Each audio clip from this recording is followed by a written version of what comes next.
So the Stroh family at one point was the largest private beer fortune in America. At one point it was worth $700 million. Let's start with Stroh, the business.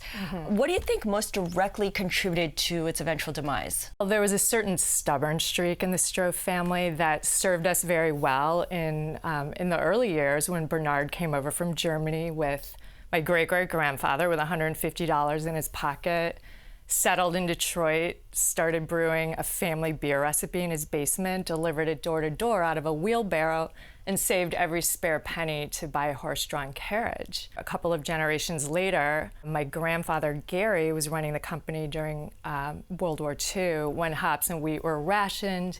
He refused to water down the beer formula like every other American brewer was doing to keep volumes up. There's that stubbornness. There it is. And later on, when my uncle Peter Stroh in the 80s was running the company, he didn't follow the light beer trend quite in time. He actually chased it. We should have been at the forefront of that.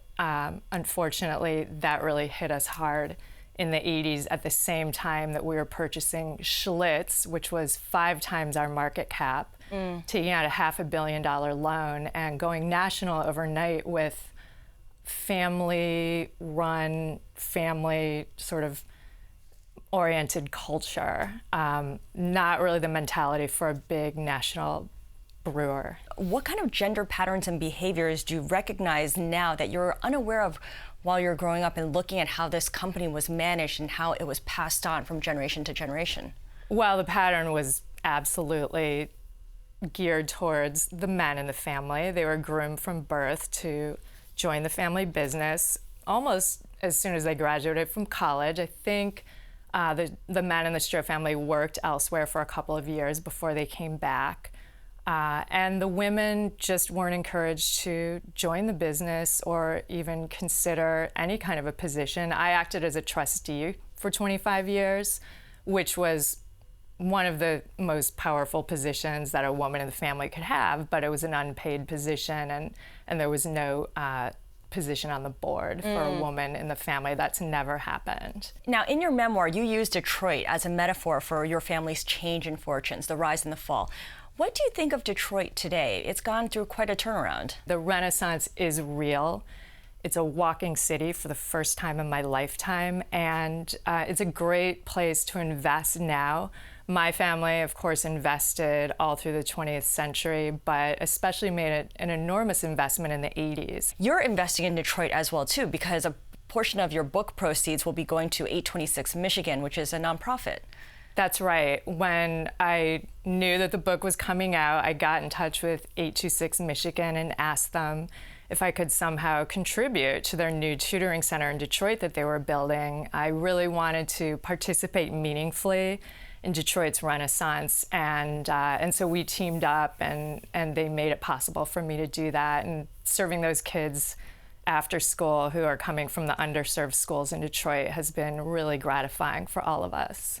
Now, your memoir struck a nerve with a lot of different kinds of people. I know you got a lot of feedback on the book from people who are in family-run businesses, from people who are outside of it. When you look at it holistically, from an outsider's point of view now that Stroh's is no longer in business, do you think family dynasties are fundamentally flawed? Not necessarily. One of the issues in family dynasties, especially in the later generations as the companies evolve, is this sense that there'll just be a job waiting for you when you get out of college. But this is not necessarily the path that everyone in the family should take. And I think if the pressure is removed and the younger generations in family businesses are encouraged to go out into the world, figure out who they are, carve out their own identities, and somehow grow up with an absence of this sense of entitlement, which is really up to the parents, and it's defined by the family culture.